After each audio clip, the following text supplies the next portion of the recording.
nagsimula na po silang nag-give. But you know what, brothers and sisters, tayo po, bilang mga anak ng Diyos, meron din po tayong sariling laban.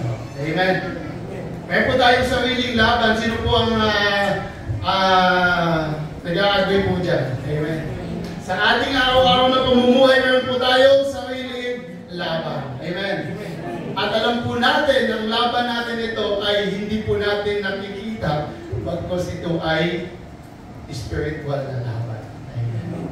Kaya ngayong umaga po, ang ating pag-uusapan ay isang patungkol sa mabakbakang na aksyon, no? Na pinamagatang the invisible war. Nakita niyo po ba? Nakita po ba natin? Medyo malabo, ano? Invisible nga, di ba? Tama po ba? Tama si... Invisible nga, no? So, kaya nga invisible. Pero gusto niyo bang makita?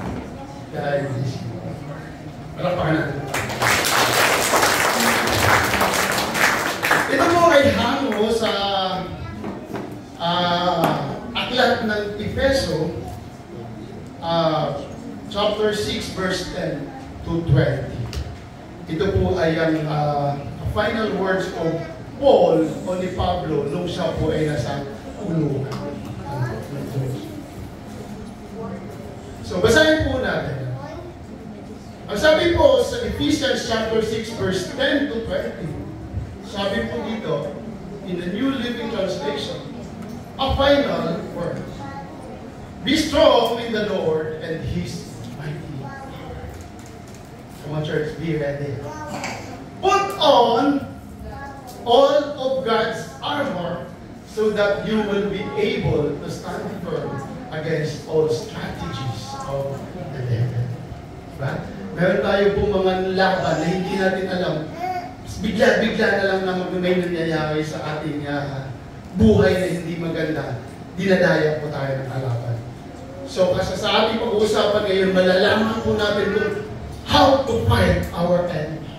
Amen. Sabi po sa verse 12, sabi po dito, for we are not fighting against flesh and blood enemies. Hindi po laman sa laman ng ating laban, but against evil rulers and authorities of the unseen world, against mighty powers in this dark world, and against evil spirits in the heavenly places. Sabi po sa 13, therefore, put on every piece of God's armor so you will be able to resist the enemy in the time of evil. Then after the battle, you will still be standing firm.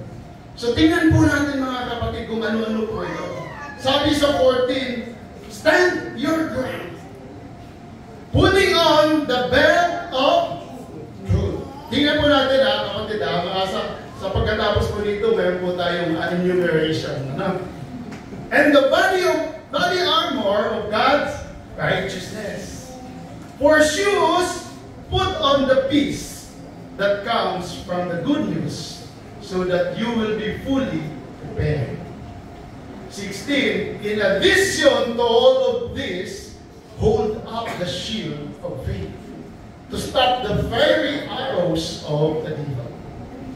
Put on salvation as your helmet and take the sword of the Spirit, which is the word of God.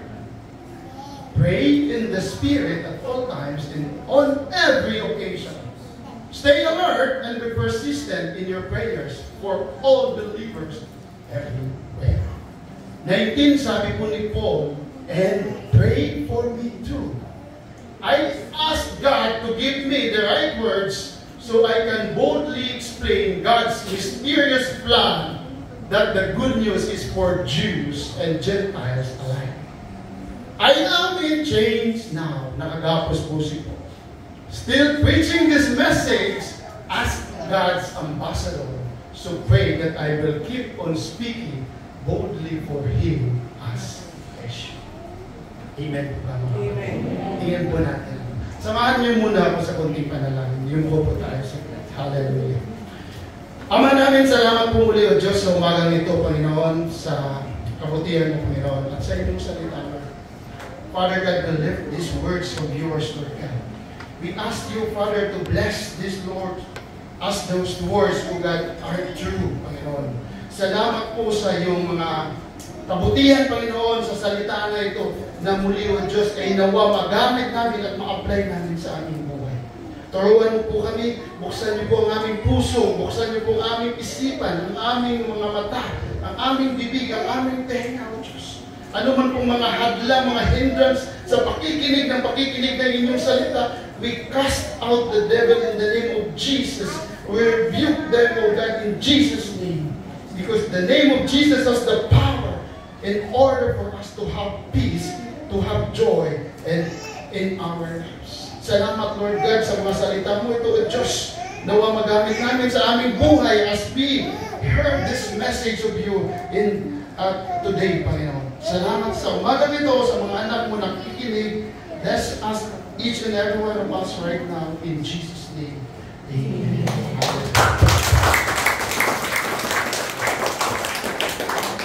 Mga kapatid, ang sabi ko dito, a whole armor. Bakbakan po ito. Ang ganda po ito. Para siyang Captain America. Gaya nga sabi ko, sino mong may sa akin. Alam niyo po, pag lumaban tayo, sino ba gusto lumaban na talo na? Sino ba gusto lumaban na lalaban ka? Alam mong lalaban ka, talo ka naman ka. Diba? So hindi po, diba? Kaya that's why, brothers and sisters, these words of Paul and these words of God teach us how to fight a good fight. In order for us to win the battle against the enemies. And sabi po dito, put on the whole armor of God. Tingnan po natin mga kapatid kung sino naman po nakakaalam nito, be with me and be with us. Samahan po natin, no? At intindihin kung ano pong nais ng ating Panginoon sa umaga.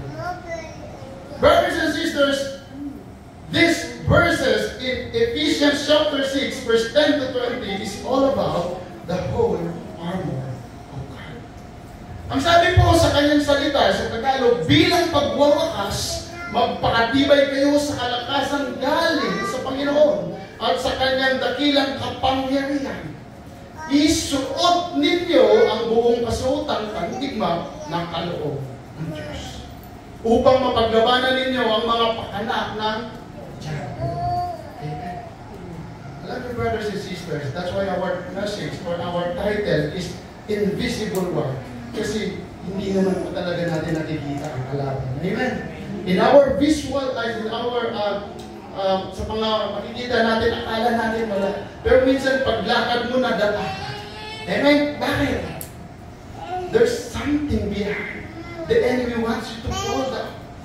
Kaya mga kapatid, yung sabi po dito, sapagkat hindi tayo nakikipaglaban sa mga tao, kundi sa mga pinuno, sa mga may kapangyarihan, sa mga tagapamahala ng katilimang umiiral sa sanlibutan ito, at sa mga hukbong espiritual na kasamaan sa himpapawid. Kaya gamitin ninyo ang kasuotang pandigma na mula sa Diyos, sa gayon, makakatagal kayo sa pakikipaglaban pagdating ng araw na sumalakay ang masama. Upang pagkatapos ng labanan ay matatag pa rin kayong nakatayo.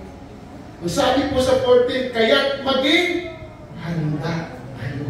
Maging handa tayo. Paano tayo magiging handa sa kikipaglaban? Be with me, brothers and sisters. Sabi po dito, first, ibigkis sa inyong bewang ang sinturon ng pagtutuhan. The belt of truth. Sino po ang laging, nakakasuot ng sinturon? Ako po, nakakasuot ng sinturon. Sino po ang nakakasuot ng sinturon? O sino po ang nakaranas na nakasuot ng sinturon? Lahat naman. Bakit? Tanong ko lang. Hindi po ba nalalaglag yung pantalon mo? Hindi ka komportable. Di ba? Maluwag. So, kailangan mong suotin. Bakit? In order for you to be comfortable. Kahit ano kakalaki, kaliit, maluwag, susuot ka ng pantalon. Brothers and sisters, this is only the illustration on how Paul teach us to fight against the enemy through these symbols. And we relate this on the spiritual aspects, no, sa buhay natin. The belt of truth says, this is the word of the Lord. Pag ikaw, kapatid, ako, nakakaalam ng salita ng Panginoon, di po ba, nakakagaan ng loob. If you have the word of God in your heart and in your life, ginagamit mo na po ito. Amen. Sabi ng Panginoon, for I know the plans I have for you, declares the Lord.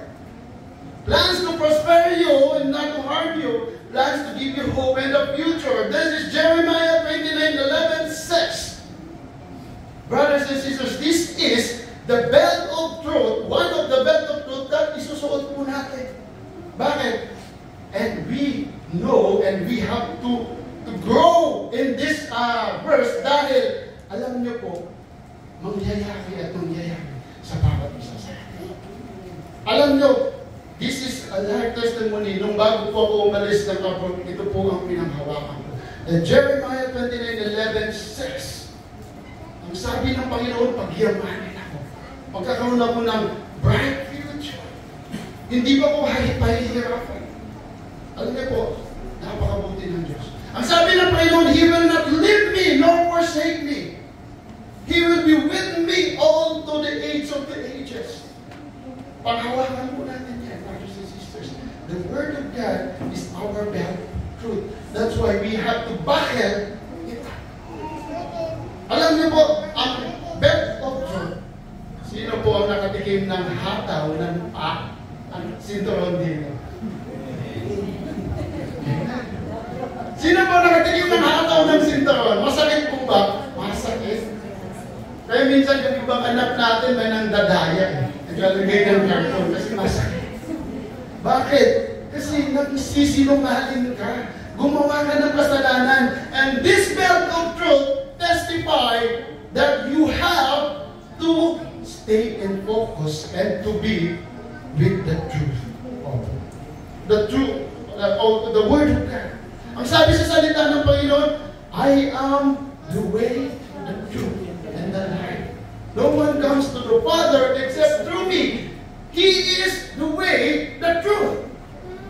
So brothers and sisters, this belt, ang sabi po dito, dati sa unang panahon, nung naglalaban yung mga taga-Roma, ito po yung kanilang belt of truth. Ito po yung sinasabi nilang singulum or baptis. It means the belt. Ito po ay kinakapitan ng espada. Bakit lagi nilang suot-suot yan? Mga kapatid, hindi mo mailalagay ang espada na yan kung wala ang singulum. And after all this, malalaman natin kung bakit itong espada na ito ay nilalagay dyan sa sinturon. Amen? Hallelujah. Tingnan po natin. Ang sabi po sa John 8:31-32, then Jesus said to those Jews who believe Him, if you abide in my word, you are my disciples indeed. And you shall know the truth, and the truth shall set you free.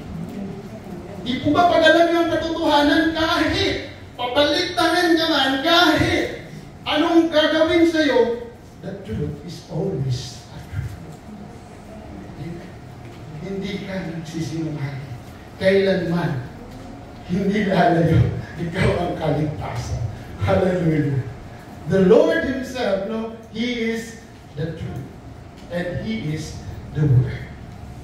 Hallelujah. Ang sabi din po sa John 17:19, sanctify them by your truth. Your word is truth.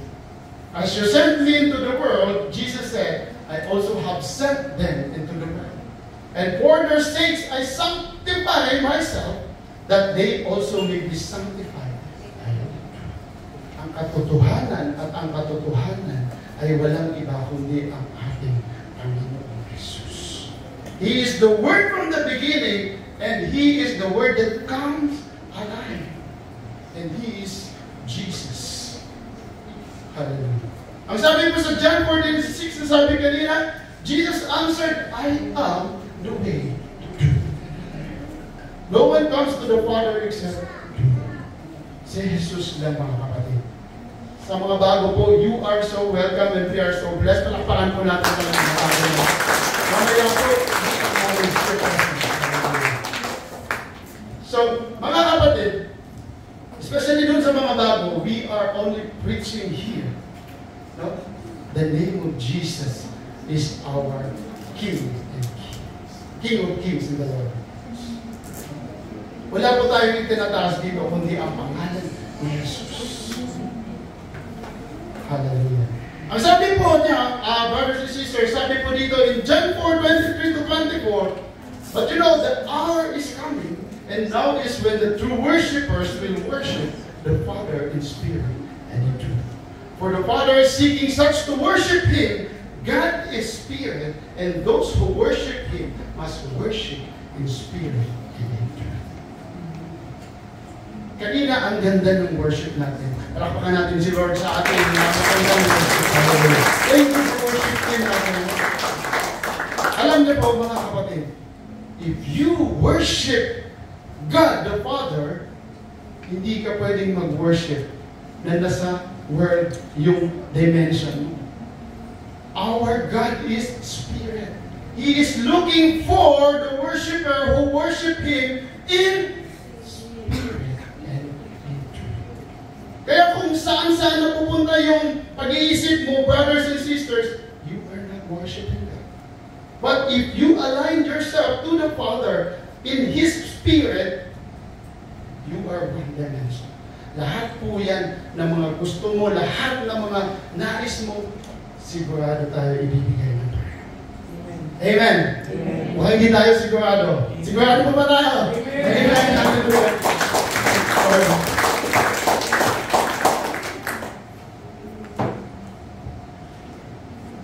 Next is the breastplate of righteousness.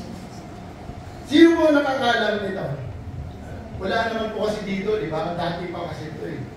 Ito po yung sinusuot ng mga sundalo.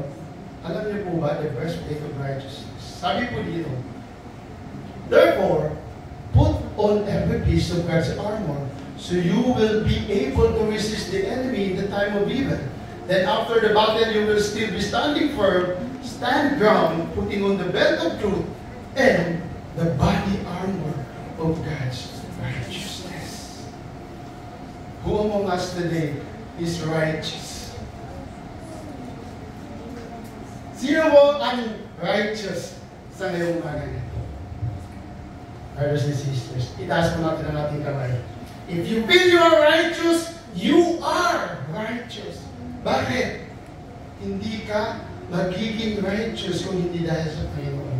But if you feel you are with the Lord right now, you are righteous. I tell you the truth. You are with God. That's why He is looking for the worshiper who is worshipped in spirit and in truth. Then you are righteous. Pag sarili mo, you cannot be. Kung alam mo ang Panginoon ay nasa iyo, then you feel you are righteous. You are righteous. Amen. Amen. Amen. Ano, alam niyo po, brothers and sisters, ang sabi po ito, ng ating Isaiah 59:11, ang sabi po dito, for He put on righteousness as a breastplate and the helmet of salvation on His head. He put on the garments of vengeance for clothing, and He was clad with zeros. Noong una pa, sinasabi that the breastplate is a righteousness. Why? Pag wala kang breastplate, kapatid, this symbolize talagang punti-ayakan. At alam mo kung ano ang pinupuntirya ng kalaban sa atin pag wala tayong breastplate of righteousness? If you don't have Jesus Christ sa buhay mo, ano ang pupuntirya sa atin? Puso. Bakit puso? Ang puso, pag natamaan, patay. Sorry. Amen? But that's true. That's why God said, and Paul said, you have to put on the best breastplate of righteousness. Ang sabi po dito, alam mo po, ito po ang sabi dito. Ang sabi natin kanina, we are unrighteous. Amen. Hindi po tayo matuwid sa harap ng Panginoon. But think about this, brothers and sisters. This illustration, if you have seen this blue circle with the red path, God is righteous. Amen. Tingnan mo natin. But if you are in the path of righteousness, in this circle, tingnan mo, ano ka? Righteous. Amen? Bakit? Because you are with the Lord. Pag mayroon kang Diyos sa buhay mo, you are righteous. Huwag kang mag-alilangan, kapatid. Sino pong righteous dito? Amen. Amen. Palapakan natin ang Panginoon. Hallelujah. Amen. You get the point, brothers and sisters? Think about this. Illustration 2. God, this is God which is righteous. Amen. Saan ka? Nasa labas. So ano ka? Righteous. Bakit? For example, this is the path, the square of righteousness. Pag wala ka dito, for example, this is only an example. Pag nawala ka dito, nasa labas ka, you are righteous. Example lang po to. But if you are here, because Jesus is here, you are righteous. Brothers and sisters, I want to tell you that if you are inside the path of righteousness, you are righteous. Amen? Amen. Ang tanong, paano kung nandito po ako sa gilid ng path of righteousness? Muntik-muntik ka na po ako. 50-50. 75-25. Amen. Ako po natin, ang tanong, am I righteous? Hello? Nagdududa pa rin kayo, brothers and sisters. You are, because you are still in the path of righteousness. You know what? And Psalm 23 says, God has a staff and a rod na kung nanatili ka sa Panginoon, pero isa kang makasalanan, at nananatili ka, if you abide with the Lord, He will susungkitin ka niya. Amen. Susungkitin ka niya ng kanyang pamatok. Dahil, lahat naman po tayo makasalanan. Why? Dahil if you are malapit ka nang lumabas, nag-aalangalangan ka ba, kapatid, huwag ka mag-alilangan. Bumalik ka sa Panginoon. Susungkitin ka. Dadagitin ka na, itatas ka. Amen. Palapakan natin ang Panginoon. That's why, ang sabi dito, He restores my soul, He leads me in the path of righteousness. In other translation, alam niyo po, ang tupa sa Israel, ang tupa, ang sabi po dun sa nabasa ko, it is, ang paakyat po sa taas is, kasi ang paakyat naman talaga sa bundok is parang circle. Hindi ka naman pwede makaakyat ng ganun eh. Hindi pa ganun ka. So, it is a sort of circle of righteousness. Ang tupa, kung magpunta siya pataas, sumusunod lang po, napakabuti. At tinitingnan mo, the circle is righteousness. Hindi po sila naliligaw, hindi po sila umiiwas doon sa circle of righteousness. Bakit? Alam nila na pag naligaw sila, pwede silang mahulog. Pwede silang matay. Brothers and sisters, the Lord says, if you abide in me, and my word abide in you, ask whatever you need, and it will be given. Pero kung kusa ka nang bumitaw, ikaw mismo ayaw magkinig sa Panginoon, asang ka dadamputin, kapatid? Unrighteousness. So that's why the breastplate of righteousness is the righteousness in the eyes of the Lord. Hindi ikaw, kundi ang Panginoon ang siyang righteous dahil nasa iyo. So nakikita ng Ama na ikaw ay righteous, hindi ikaw ang nakikita na kundi ang Panginoong Hesus sa buhay mo. That's why you became righteous. Amen! Hallelujah! Palakpakan natin ito. Amen, brothers and sisters. If you are still in the path of righteousness, huwag ka nang lumayo. Pilitin mo lumapit sa Panginoon. Ang sabi ng salita ng Panginoon, draw nigh unto me, He will draw near. Draw near unto me. Hindi ang sabi, lumayo ka sa akin, lalayo din ako. At ang sabi ng Panginoon, you have to draw near unto me. Come. Draw near unto me. I will draw near unto you. Hallelujah. Next is the gospel of shoes. Ang sabi po dito, kaya't maging sabi sa 15, isuot ninyo ang sapatos ng pagiging handa sa pangangaral ng magandang balita na kapatid. Sabi po sa English, for shoes, put on the peace that comes from the good news. The shoes symbolize readiness. Di po ba paglabas natin sa bahay, pwede bang aalis ka, wala kang sapatos, wala kang tsinelas? Di ba babalik ka? Kasi wala kang sapatos, wala kang tsinelas. So the gospel of the shoes symbolize readiness, laging handa. No? Ang sabi dito, so that you will be fully prepared. Ito po, ang dati sa Romans, ito po ang kanilang sapatos. Ito po ang kanilang ginagamit, handa sa giyera. Alam mo, ang sabi po dito, tatlong layer po ito ng balat. Hallelujah. Tatlong layer ng balat. At, meron po dyan, ano po ito? Ang bigat po nito. At tingnan mo, bakal po yung kanila. Makabakan ka lang. Hindi ka makakakad. Ang sabi po dito, mga kapatid, this shoes, the gospel of shoes, ito po ay ilang kilo po ba ito?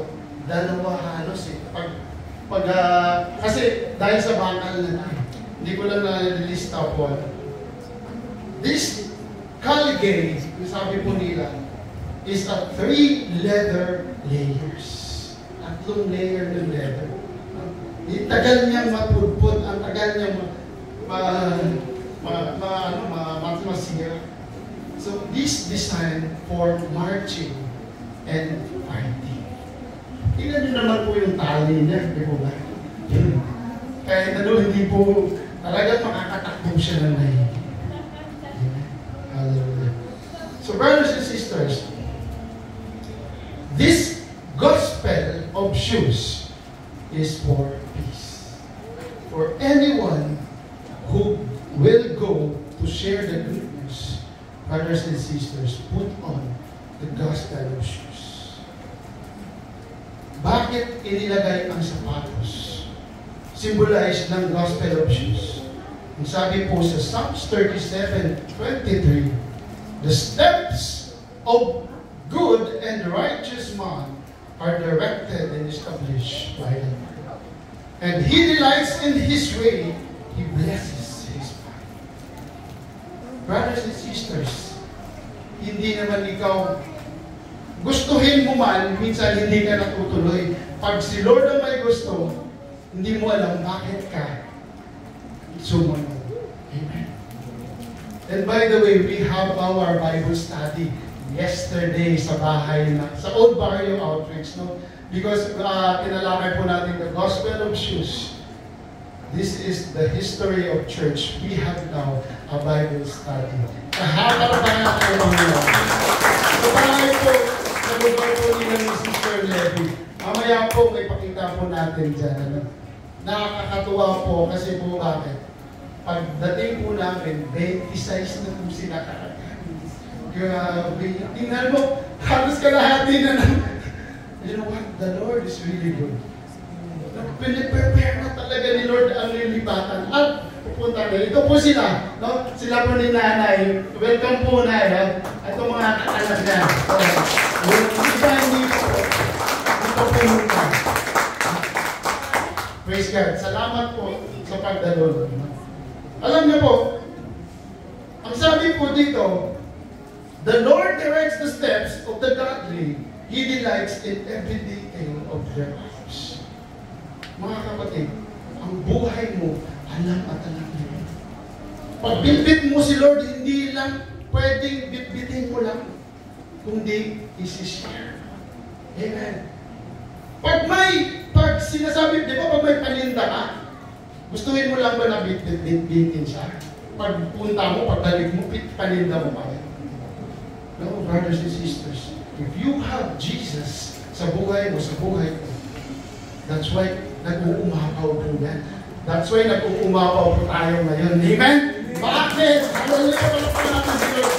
Bakit? Dahil lahat po tayo ay nag-uumapaw din na i-share ang salita ng Panginoon. At ang naramdaman natin. Amen? Brothers and sisters, hindi ka papayag. Hindi ka papayag na ikaw lang ang naliligtas. You have to share the good news, the gospel of God, in order for all your families will be with you in heaven. Alam mo ang katotohanan, pero hindi mo isinishare, you have burden. So, simulan na po natin. Amen. Hallelujah. Thank you, Lord God. Ang sabi po sa Romans 5, verse 1 to 2, therefore, since we have been made right in God's sight by faith, we have peace with God. Because of what Jesus Christ, our Lord, has done for us, because of our faith, Christ has brought us into this place of undeserved privilege where we now stand when we confidently and joyfully look forward to sharing God's will. Nagdadala ka, nag-uumapaw sa'yo, so kailangan mo isi-share sa buhay. Hindi pwede, alam mo, ang salita na natatanggap mo, brothers and sisters, ang salita na natatanggap mo, ang salita na nababasa mo, hindi mananatili sa'yo. Bakit? Lalabas at lalabas. Mamunga at mamunga at dadami-dami. That's why we are here. Amen. Hallelujah. That's why, 1 year pa lang po tayo, hindi pang naulit tayo. Hallelujah. That's why, brothers and sisters, we encourage you all, we invite you to please be with us in our first year anniversary. Hallelujah. Be a part of our history of this church. Kabilang ka kung kasama ka sa anniversary, brothers and sisters. This is the first year anniversary of church. Be with us. You are invited. Amen? Hallelujah. Sabi mo sa Romans chapter 10 verse 15, and how shall they preach unless they are sent? As it is written, how beautiful are the feet of those who preach the gospel of peace, who bring glad tidings of good. Amen. Pag sinare mong salita ng Panginoon, brothers and sisters, yung mga aliyo mo sa paa, kahit meron yan, anong sabi sa iyo? How beautiful are your feet. Amen! Natatawa si Sister Gabby. Tama! How beautiful are your feet. Bakit? Nababagay po dun yung kalyo sa pupuntahan mo. That's why you are beautiful. Your feet are beautiful. Totoo po yan. Pero hindi mo yan pinabali. Hindi mo yan, hindi pinabali wala mo yun. Because you know that you share the gospel of the Lord for peace and good tidings. So kailangan po talaga natin yan. No? Ako, since 2000 po ako naging Kristiyano, 24 years, napakdahulaan na yung edad ko. Bagay na yung ano pang putigan. Halos mga ilang taon pa lang po ako, lalo ako, you know what? Kasi grabe po yung burden namin. Grabe ng burden ko sa heart ko to share the good news. Kahit yung iba dito, kahit saan pa po galing yan, sa Manila, sa ibang lugar, pero pumupunta para makinig ng salita ng Panginoon, your feet are beautiful, brothers and sisters. Hallelujah. Mami, kahit nasa malaria ka ba, araw-araw nandito ka, o kahit linggo-linggo nandito ka ba, I know you're beautiful. And your feet are beautiful. Sabi ko dito. Maging lalo na yung kagandahan. Hindi lang yung paano namin dyan. Hallelujah. So brothers and sisters, in Isaiah 52:7, sabi po dito, how beautiful on the mountains are the feet of those who bring good news, who proclaim peace, who bring good tidings, who proclaim salvation. Iba-iba po silang verse, but then, isa lang po yung nais nilang ipapahiwati. Alam niyo po yung deer na pinag-usapan natin? Yung deer, yung goat, yung mga kambing. Nakikita niyo sa mga bundok, napakataas. Nandun po sila. Amen. Bakit? Dahil yung paa nila matitibay. Ang paa nila malalakas. Grabe po sila. That's why we are likened for those sheep doon sa malataas na bundok dahil ang sabi ng Panginoon, if you share the good news of the Lord will sustain your feet, the Lord will sustain your strength in order for you to share the gospel of the Lord. Amen. So next po, ang sabi po dito, the shield of faith. Ano po ba ang ating pinag-usapan? The belt of truth. Pangalawa, breastplate of righteousness.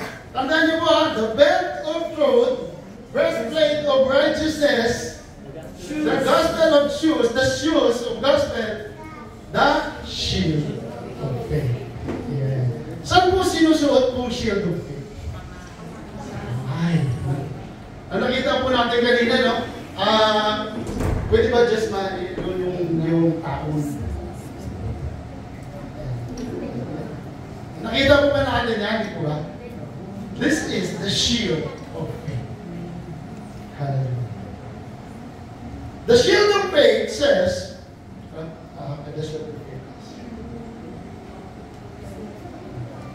ang sabi po dito, in addition to all of this, hold up the shield of faith to stop the fiery arrows of the devil. Kapatid, the shield of faith para po sa mga sibat ng halaman. Para po sa mga nadidinig mo ng mga hindi magaganda. Amen. You have to shield your faith, yung nadidinig mo. Huwag tayong maniniwala kagad sa mga nadidinig natin. It's just like a fiery arrows that can damage our stuff. Kaya sabi po dito, in addition to all of this, hold up the shield of faith. Alam niyo po ba yung shield that symbolize the faith? Ang sabi po dito, mga kapatid, ito pong shield of faith, ito po ay halos kasilaki ng nagdadala. Bakit? Kasi yan po yung pananggalan. Kasi kailangan, pag nakita niya yung kalaban o mga pana, pwede siyang magtago. So ito po ang sabi nila is ascutum or the shield, sabi po nila. So in Romans 5:1-2, dito kanina, ang sabi dito, dahil sa ating pananampalataya, Christ has brought us into the place of undeserved privilege, where we now stand and we confidently and joyfully leap forward for sharing God's glory. Because of our faith, kailangan natin, we have to guard ourselves. Alam niyo bakit, mga kapatid? God is our shield and buckler. In Psalm 23 says, and Psalm 91 says, God is our shield and buckler. Alam niyo po yung shield, ito po yun, di po ba? Yung buckler, alam niyo po ba? Yung buckler, ito po yung maliit na shield. Nasa espada po niya. Maliit lang po siya. Ang buckler, ito po ay malapit sa tao. Yung shield, pwede niya ilayo. At alam niyo po ang effectivity ng shield po na ito. Brothers and sisters, I want to tell you, the secret of the shield is when you lift it up. Bakit? If your faith will be lifted up, mataas yung tendency na maliligtas ka. Bakit? Saan nagagaling ang kalaban? Ang mga pana sa taas. So that your faith should be lifted up. Your shield should be lifted up para mapalang. 75% of the fiery arrows ay makukuha ng shield of faith. That's why, especially kung itataas mo siya. Alam nyo, if Brother Ray has faith, the shield, all of us has shield of faith, pag sinabay-sabay po natin, brothers and sisters, lahat po tayo ligtas. Amen! Bakit? Tingnan po natin.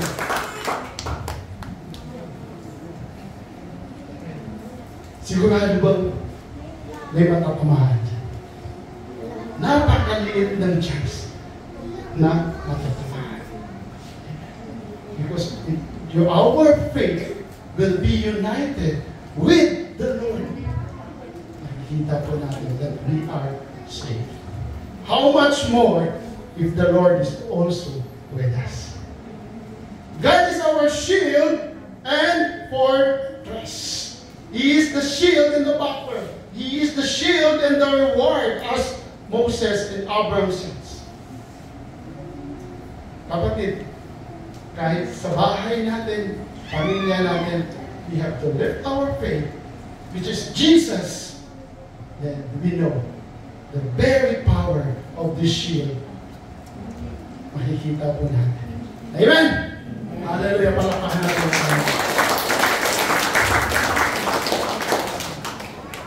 makikita niyo po mga kapatid na if by faith we are justified. And by faith, it is possible to please God. Pag wala kang pananampalataya, you cannot please God. Nagbubulahan nga tayo. Binubula mo lang pala siya, hindi naman nagbubula mo Diyos. Binubula mo lang siya. Pag wala kang pananampalataya sa Panginoon, if you don't have faith with the Lord is not pleased with you. That's why the Lord says in Hebrew, it is impossible to please God without faith. Dahil, kapatid, ang faith ay hindi din makikita. Amen? Ang faith hindi makikita pero nasusubukan. Hallelujah. Sino po nakasubok ng faith dito? Siguro naman lahat po tayo. Amen? Ano pong nangyari? Nakangiti po tayo. Bakit? Alam natin, panalo tayo. Amen? Hallelujah. Thank you. Thank you. Number 6 is, by the way, meron po akong papakita. May requirement po pala ang Panginoon about faith. Ang sabi po sa Matthew 17:20, nakalimutan ko, if you have faith like a mustard seed, you don't have enough faith. Jesus told them, I tell you the truth. If you have faith, even as small as a mustard seed, you could say to this mountain, move from here and to there. And it would move. Nothing would be impossible. Amen? Meron pong nangyari po last week. No? We invite sa ating kapatid last week. No? Because of their faith, healing comes. Amen? Mamaya po, we hope na mag-testimony po siya. No? We encourage her to testify because nagpapalakas po yan ng ating pananampalataya. Amen. Hallelujah. So brothers and sisters, ito lang po yung requirement ng Panginoon. If you have faith like a mustard seed, the mustard seed is only 1 to 2 millimeter. Pero brothers and sisters, nakita niyo yung mustard tree. Nung tumubo siya, nung lumaki siya, isa siyang puno. Pero yan lang po ang kanyang buto. That's why the Lord said, grabe din talaga si Lord as a parable. He said, if you have faith, even as small as mustard seed, you can say to this mountain, yung mga problema mo sa buhay, in Jesus' name. Yung mga sakit, karamdaman mo, in Jesus' name. You flee. We cast you in Jesus' name. You have to rebuke it. And nothing would be impossible. Amen. Hallelujah. Grabe po talaga si Lord. Napakaliit lang po talaga. Yan lang po requirement. Magkaroon lang tayo ng pananampalataya na siniliit ng buto ng mustasa. Napakaganda na po yung mangyayari sa buhay natin. How much more kung sabi nga natin kanina, lahat tayo may maliit na mustasa, puno po yan. So ano po nangyayari sa atin? Lahat po tayo ay nagkakaisa. Thank you.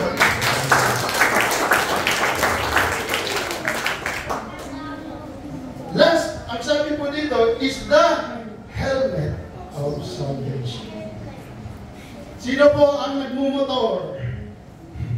Amen. Ang tanong, naka-helmet, safety po ito. Ang tanong, naka-helmet po ba tayo?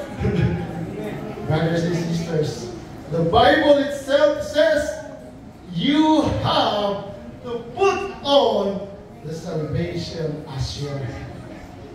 The helmet as your salvation. Minsan may katigasan lang po talaga ng ulo natin, hindi natin nasusuot. Ano po yung nangyari? Disgrasya tayo. Buti na kung disgrasya, no? Pero minsan napupuruhan talaga. So mga kapatid, that's why ang helmet hindi po sinusuot sa kamay. Ang helmet hindi po nilalagay sa motor. Ang helmet, pag umupo ka, nilalagay sa ulo. The moment you flip, the moment you flip, masakit din po kahit bukol. Amen? Hallelujah. So brothers and sisters, it says, for he put on righteousness as a breastplate and the helmet of salvation on his head. Hindi po nilalagay yung helmet sa kung saan-saan kundi sa ulo. Alam niyo kung bakit? The head is also sensitive and sensitive for the enemy. Pag napuruan ka sa ulo, nagsak ka na.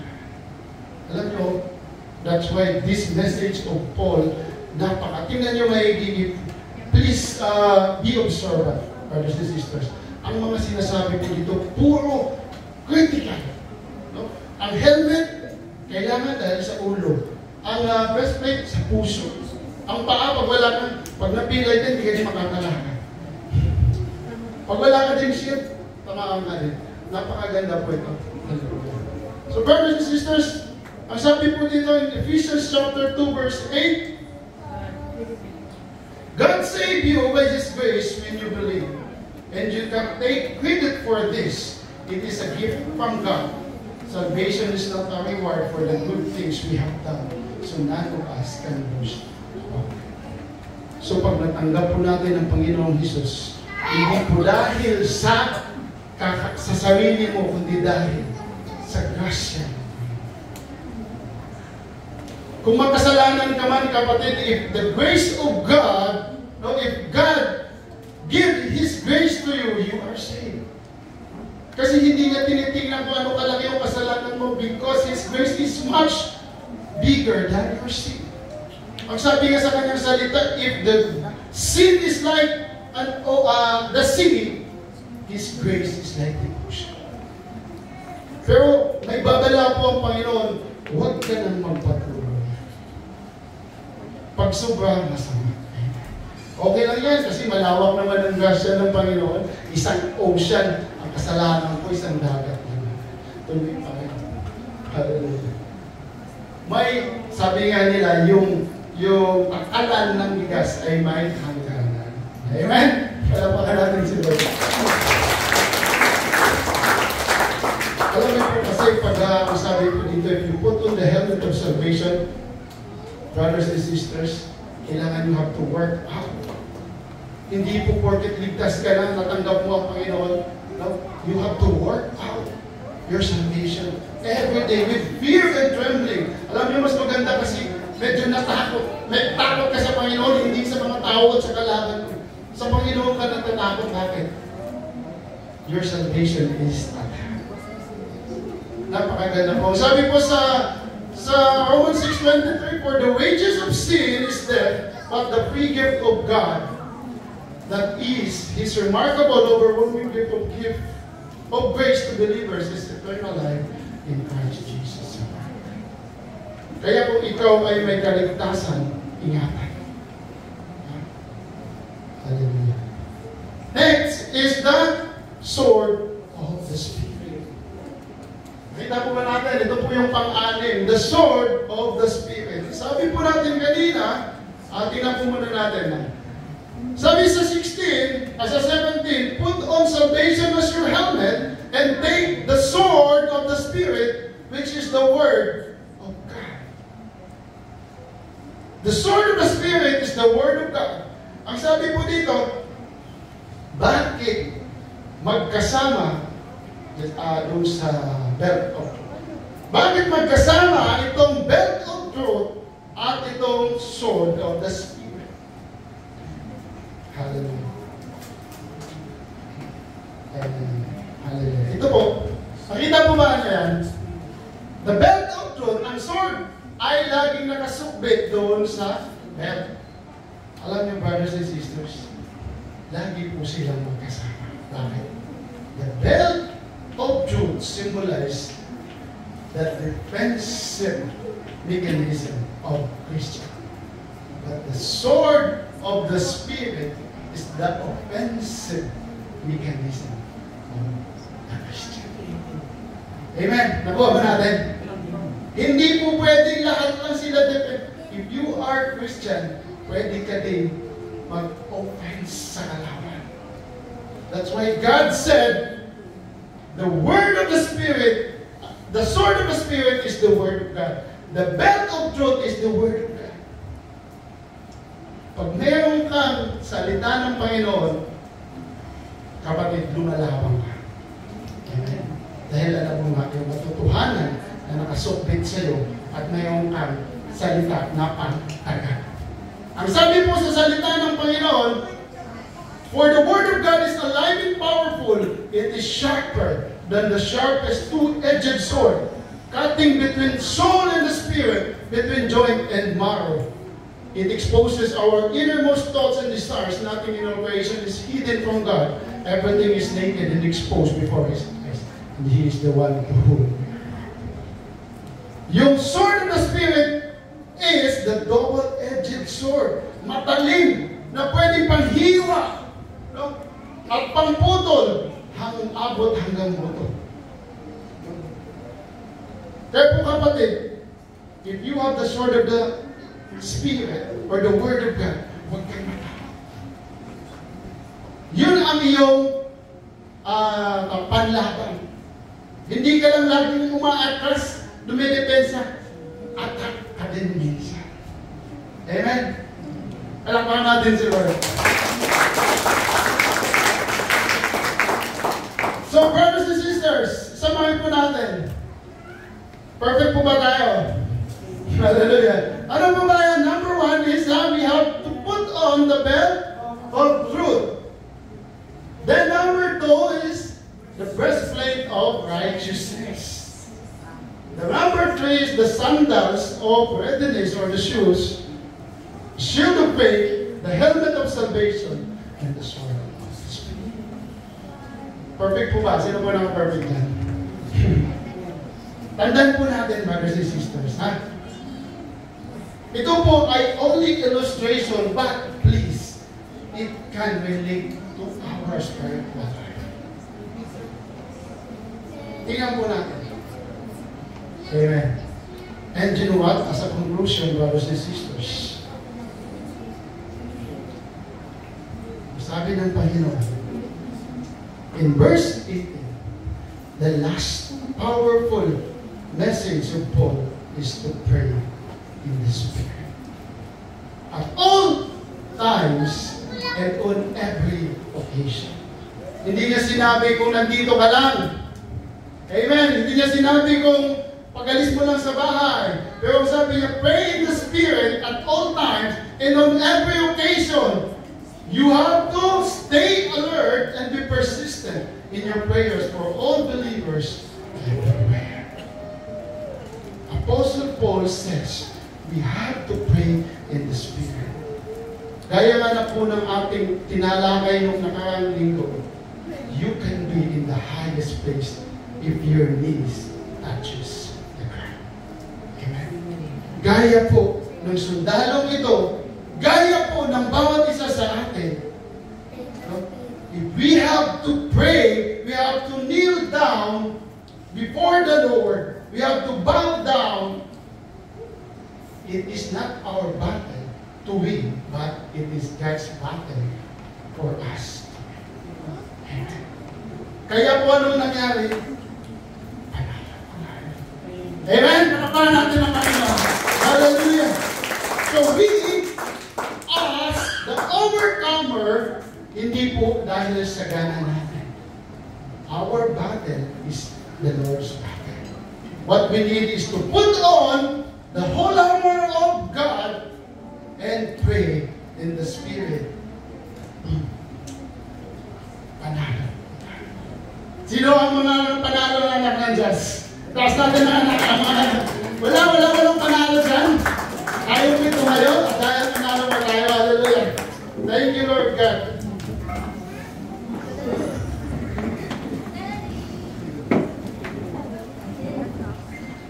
Thank you, Lord. Pwede ba tayong kumanta ng isang ligtas, napakaganda ng kanta kanina, ligtas.